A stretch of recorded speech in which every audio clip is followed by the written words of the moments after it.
सत्संगत प्यार से कहना दंडंकार जी। और सत्संगत सदगुरु की बहुत बड़ी कृपा है। जो भी भाई बहनाएँ बहुत भाग्यशाली हैं, क्योंकि ज़िंदगी बहुत कीमती समय हम सब निकाल के आए हैं।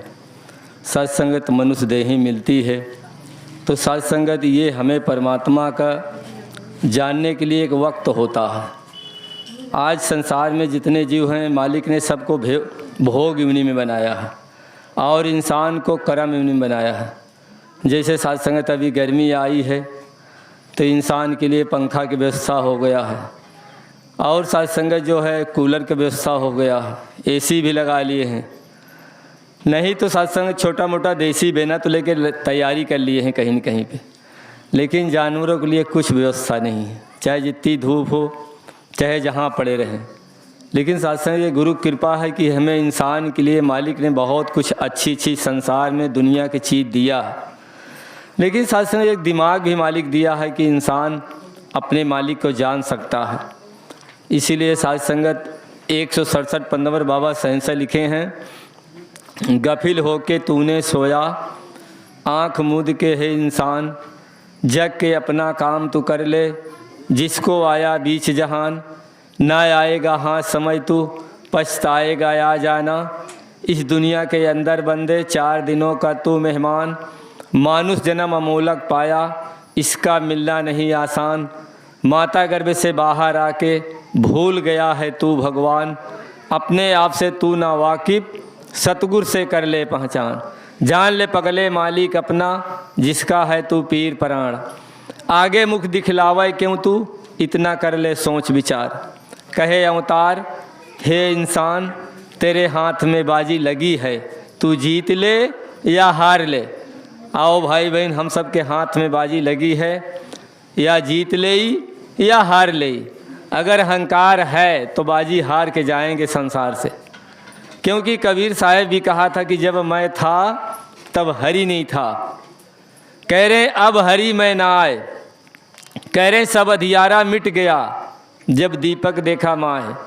जब 2 तलियों में माता सुधीचन इस निरंकार को दर्शन कराए कि देखो ये तुम्हारा मालिक है, तू इसी का बूंद है और तू इसी का अंश है। रामचरितमानस में लिखा ईश्वर अंश जीव अविनाशी। तो सत्संगत हम सब भी परमात्मा का अंश हैं। अब हमें ज्ञान लेने के बाद नदी नाला पूजने की ज़रूरत नहीं है, पत्थर कंकड़ पूजने के लिए नहीं आए हैं, पेड़ पौधा पूजने के लिए नहीं आए हैं। आज सत्संगत अगर घर में बिल्ली आती, सभी के घर में लगभग, अगर सत्संग प्लास्टिक के चूहा रख दे तो वार नहीं करेगी। लेकिन सत्संगत आज अगर कहीं पेड़ में रोड पे लंगोटा बांध दिया जाए तो इंसान तुरंत हाथ जोड़ना शुरू कर देता है। झंडी बांध दो देखो काली का। तो सत्संगत ये हमें बहुत गलतियां करें, बहुत भूल हो रही है। हमें निरंकारी मिशन का संदेश आ रहा है बार बार माता जी का कि एक का जानो, एक का मानो, एक हो जाओ। कहते हैं एक ब्रह्म द्वितीय नाश, एक ब्रह्म है परमात्मा जैसे कहते हैं, बाकी दूसरा कोई बनेगा तो उसका विनाश होगा। और हमें सत्संगत घर से भक्ति करना बहुत ज़रूरी है। जैसे सत्संगत बहनाओं को दर्जा दिया गया है कि सास ससुर और पति की सेवा, और नारी के दूजा कोई धर्म नहीं है संसार में। पति की सेवा है, और सास ससुर क्यों करना है कि तुम्हारे पति के जो पाल पोस के बड़ा करके दे दिए हैं, तुम्हारा ज़िंदगी का साथी दे दिए हैं, वो जो साथी आपके दिए हैं जीवन का, वो बहुत मोहब्बत से उनको पाले हैं माता पिता ने। तो जैसे माता पिता मैं छोड़ के आया था, वैसे मेरे सास ससुर भी माता पिता हैं। अगर हम घर से भक्ति नहीं करते हैं तो हम भले रोज़ सत्संग करें, लेकिन वो सुख सद्गुरु नहीं दे पाएगा। तो हमें घर से भक्ति करना बहुत ज़रूरी है। सबके घर में तनाव चल रहा है, सबके घर में कुछ न कुछ परेशानियां खड़ी हैं, लेकिन सत्संगत हमें आपका एक ज्ञान पाने के बाद ज़िंदगी जीने का एक तरीका मिलता है। हमें मन को मजबूती सद्गुरु दे रहा है कि जहाँ से तुम खड़े थे अब वहाँ से तू शुरू कर दे कि मालिक के देख लो, और मालिक के जानने के बाद हमें आपका अब कर्म की तरफ बढ़ना है। इसीलिए कहते हैं कि ज्ञान कर्म में ढल जाए तो जीवन का श्रृंगार बने। आओ सत्संग दास आए, कुछ नहीं कहेगा, सद्गुरु से अरदास करेगा कि सारे बच्चे आपके हम सब आए हैं, आप जैसा चाहते सबकी सोच हो, आप जैसा चाहते सबके कर्म हो, आप जैसा चाहते सबके घर में मानवता हो, और हम सब आपके ऊपर विश्वास करते चले जाएं। प्यार से कहना धन्यवाद। सत्संग भौतिक जगत है, जो शरीर का रिश्ता है वो भौतिक जगत से जुड़ा हुआ, जो आत्मा का रिश्ता है उस समय की शत्रु बता रहा है कि आपको निरंकार से जुड़ना होगा। सत्संग की संसार में बहुत पूजा पाठ हो रहा है, लेकिन सत्संग उनके हमें छेड़खानी नहीं करना है, उनसे विवाद नहीं करना, क्योंकि सदगुरु ये कह रहे हैं कि उनको ज्ञान नहीं मिला है, उनको सूझ समझ नहीं है, लेकिन हमें आपको ज्ञान मिला है, समझ मिली है। इसीलिए सत्संग हमें आपका अपने कर्मों का लेखा बढ़ाना है, जो सदगुरु कह रहा है, और उनके जो पिछले कर्मों को जो लेखा जो बढ़ा रहे हैं वो उनकी जिम्मेदारी है, वो बढ़ाएं, कैसे करेंगे, लेकिन हमारी आपकी जिम्मेदारी नहीं है उसको मिटाने वाले का।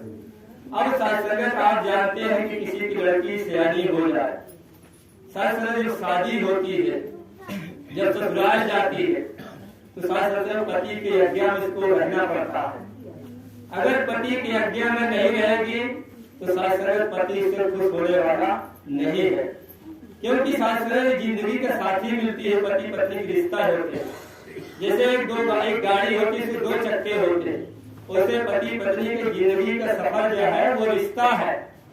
अगर दोनों में प्रेम है तो जिंदगी आसानी से बीत जाती है। और सत्संग सवाल ये है कि अब आत्मा रूपी दुल्हन जिसके हम बैठे हैं, आत्मा रूपी दुल्हन और परमात्मा रूपी दूल्हा की रिश्ता सदगुरु कराया। अब इसमें सत्संग छा है हमें संदेश सदगुरु का। पहला प्रण है हमें आपका अपना नहीं मानना, सदगुरु दिया है, और सत्संग पहले प्रण का सारा झगड़ा है, कहीं भी देख लीजिए। और सत्संग का दूसरा प्रण है कि अगर हम ज्ञान लेने के बाद अगर ये सोचे कि मैं ऊंची जात वाला हूँ और ये तो नीची जात वाला है, तो ये बीमारी है, इसका ला इलाज है, इलाज भी देखा है जीवन में, इसका कोई इलाज भी नहीं हो पाएगा। इससे बीमारी से बचना है तो हमें जात पात की बात खत्म कर देना। अब तीसरे प्रण में दास साझा करता है। सत्संग कभी कभी महात्मा कहते हैं चाहे जो खाओ चाहे जो पियो, ऐसा गुरु नहीं कहा है। गुरु ने ये कहा है कि ब्रह्म ज्ञानी का सकल आकार आप ब्रह्म ज्ञानी आपने कहा, आप भगवान की मंदिर हो, इसमें नारायण बैठा है, नारायण बोलता है, तो हमें आपका किसी से ईर्ष्या नहीं करना है, किसी से बैर नहीं करना है, किसी का हक नहीं मारना है, हमें नशा से बिल्कुल मुक्त हो जाना है, क्योंकि सत्संग की प्रभु की मंदिर है। महात्मा कह रहे थे आगे विचार में कि एक पत्थर के भगवान से जब उसका पुजारी जाता है तो फूल की महार लेके, मिठाई की महार, अगरबत्ती की महार जाकर के पैरों पे गिर करके और गिड़गिड़ा रहा है कि प्रभु अगर ये काम आपकी हो जाए दोबारा मैं डबल लेके आऊंगा सामान। किससे रो रहा है? पत्थर की मूर्ति। तो सत्संग क्या वहाँ राष्ट्रीय दुर्गा की महार लेके गया था? क्या वहाँ पे श्रुति के लेके महार गया था? क्या वहाँ भांग लेके गया था? क्या दारू लेके गया था? सोचिए सत्संग हम कहाँ जा रहे हैं, सदगुरु कहाँ ले जाना चाहता, इससे बचे। अब सत्संग चौथा प्रण की तारीख दास भी जीवन काल में देख रहा है कि जिस माँ ने मुझे जन्म दिया होगा कितनी दर्द सही होगी, कितनी नाक मैला धोई होगी, पिता ने कैसे कमा के पैसा से मुझे पाला पोसा होगा। उस दिन के लिए सदगुरु याद करा रहा कि तुम्हारा कहीं कर्जा वर्जा नहीं है, तू भटक रहा है संसार में, तुझे पता ही नहीं है, तुझे सिर्फ घर से भक्ति शुरू कर दो। ज्ञान लेने के बाद ज्ञान कक्ष में जब देते कहते आप जाओ घर से भक्ति शुरू कर दो, नहीं तो घर के देवता लला कहाँ बहवासु पूजा मांग रहे हैं। घर के जो हमारे माता पिता हैं, पति पत्नी है, बच्चे हैं, परिवार है, इससे भक्ति गुरु को दे करके करना, और बाकी जो सत्संग के नियम कानून उसको संभाल के रखना। तो और सत्संग चौथा प्रण में हम जरूर अपने घर पे बैठ कर जरूर सुमरन करें, परिवार में नमस्कार करें। किसी महात्मा ने पूछ रहा था एक बार बाबा जी से कि बाबा जी आपसे जब नमस्कार करने जाते हैं तो महात्मा आपको नमस्कार ही करते हैं, जब बोलने के लिए बैठ कर बाल लेने जाते हैं आते हैं तो फिर नमस्कार क्यों करते हैं डबल डबल? तो बाबा जी ने समझाया कि इसलिए नमस्कारी कराई जा रही कि कहीं मेरे अंदर कुछ अहंकार है तो निकाल के फिर मेरे पास आओ, ये कहो कि मैं कुछ नहीं जानता हूँ, प्रभु तू चाहेगा तो मैं बोल पाऊंगा और तू नहीं चाहेगा तो मैं नहीं बोल पाऊंगा। अब बोल के आया कहीं मेरे अंदर अभिमान तो नहीं होगा, बहुत अच्छी अच्छी बात बोल लेता हूँ। तो फिर नमस्कार किया कि प्रभु तू चाहा तो मैं बोला, और तू न चाहा होता तो मैं न बोल पाता। ये मेरे अंदर भावना हो कि मेरे अंदर कोई अभिमान नहीं रह जाए। तो और सत्संगत ये हमारा जो है चौथा प्रण है। पांचवा प्रण है बहुत आसान है कि गुरु को दिया हुआ ज्ञान ज्ञान शामिल नहीं खोलना, ज्ञान लुप्त हो जाएगी, तो बहुत आसान है।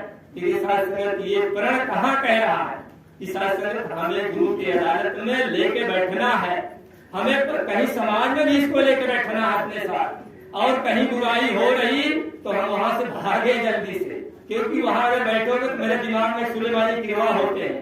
बैठेंगे ना कुछ वहां चर्चा रहे, महाराज सही कहा था ना फलाना वैसे बा, तो हमारे को भरना पड़ेगा। तो अपना वहां से जल्दी भागे, क्योंकि हमें महात्मा के साथ करना है, हमें अच्छों के साथ करना है। नहीं हमारे पास जो रहा तो उसको भी गंवा लेते हैं, तो और शास्त्र ज्यादा समय ले लेगा।